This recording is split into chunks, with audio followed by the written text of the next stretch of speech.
Welcome to part 2 of the influence formula versus manipulation. In this video, I'm going to share 3 powerful techniques for cultivating your influence. Let's go.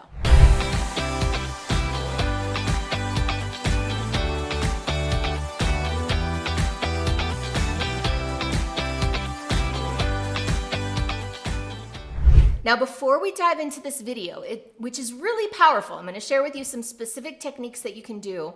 I highly recommend watching part 1. It really is the foundation for this video and shares with you the fine line between influence and manipulation. Once you've watched that, now it's time to do this video. So let's talk about techniques for influence. The first technique is called building rapport. Now, you may have heard this before, and essentially, rapport is about getting connected to a person first. It's very difficult to lead somebody if there isn't trust.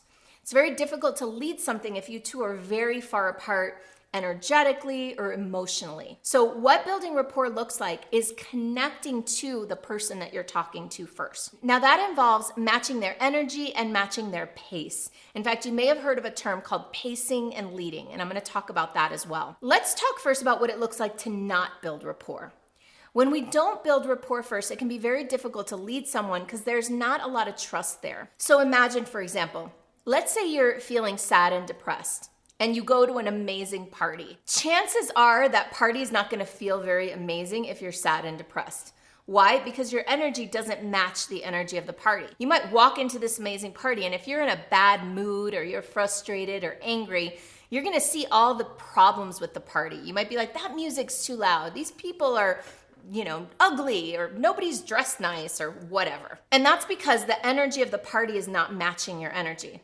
But let's say you're in a great mood and you walk into a great party, well, the energies match, right? And so you're gonna have a much better time. It's very similar, for example, when we hop on the phone with a prospect. If I hop on the phone with a prospect and I'm like all happy and amazing and excited, and the prospect is like down here and depressed and sad, right? Then I'm not going to be able to lead them very well, right? What I need to do is kind of slow down and meet them a little bit where they're at, like match their pace. You might even, if you're meeting in person, you might even match their breathing and mirror their physiology and their body language. Because when someone's down here, they don't want somebody to try to pull them up. They want somebody to understand them. They want somebody to be with them where they are. So the first step of building rapport is this idea of pacing. And that means meeting people where they are, mirroring them and matching them. And then from that place of having built rapport, then leading them towards a new possibility. One problem with pacing that people sometimes have is trying to do it too fast.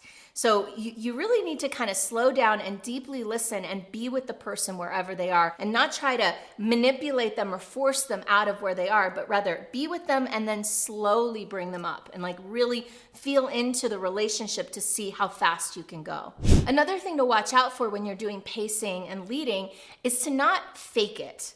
There's a big difference between pretending to meet them where they are and actually getting into the energy of it. And this is a subtle discernment. This is a subtle distinction that it may take time for you to master, which is can you really connect with that person? Can you really hold space for them and be with them where they are? So other ways that we can create rapport and that we can pace with people is mirroring what they say, repeating back to them what they've said, paraphrasing what they said, matching and mirroring body language, not copycatting, right? But just, if they lean in, you lean in, right? That's more intimacy, more closeness. If they lean back, maybe they need a little more space, so giving them a little more space. So just being really in tune to a person's body language and energy so that you can honor where they are. Now, this will create more trust.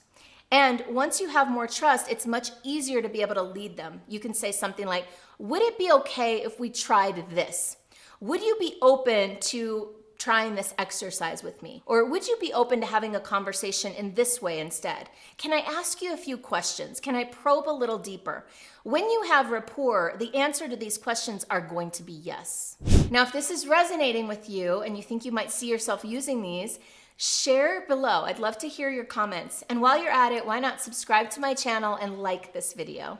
So the second thing that you can do, a second really powerful technique, especially if you're using this in sales or in business, is something called future pacing. Now, future pacing is kind of similar in that it requires building rapport, but future pacing is then about leading people towards a future possibility. So what that might look like is once you have rapport built, saying to someone, now imagine what it would be like if you were to X. So let's say you're selling a coaching program, you've built rapport and the person's trust you and you've got this, this dialogue, this engagement going. Now imagine what it would be like in 6 months from now, once you've been doing this, implementing this plan that we're coming up with, once you've raised your prices or once you've launched this new program, what would it be like? So future pacing is about bringing someone into that future moment when they're doing or have done the thing that you're enrolling them into doing. Now, the third technique is a really specific one. It's called 3 statements and a suggestion. So what you do is you say 3 things that are factual, that are true, that no one can argue with. And then the 4th thing you say is a suggestion. It's that influence piece. It's the thing that you're enrolling someone into. So for example, right now, I'm really into cryptocurrency. I've been learning about it. I've been studying it. I'm taking a class on it. I'm in a group of people that are investing in crypto. And so I'm going to use that as an example. Let's say that we're talking about someone who's selling a crypto program, right? So the first thing they might say is, the crypto market is super hot right now.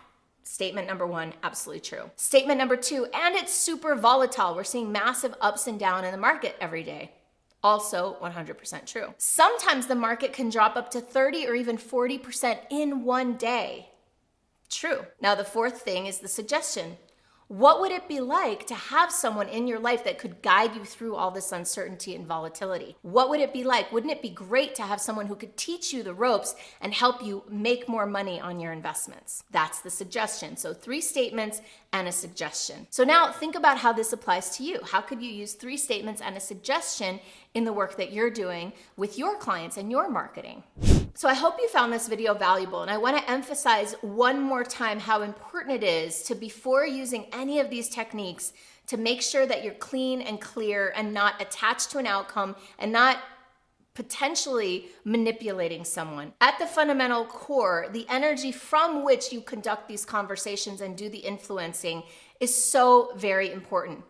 People, whether they are conscious of it or not, they can usually tell when they're being manipulated. So in order to be able to use these techniques with integrity, it is essential that you get clean, clear, neutral, unattached, and make sure that your intention is to honor that person's sovereignty before enrolling them into whatever it is that you're enrolling them into. And I highly recommend checking out part 1 of this video series, of this 2-part series, for the 10 archetypes of manipulation so that you can avoid those. You can do that by clicking on the link below, and I'll see you soon.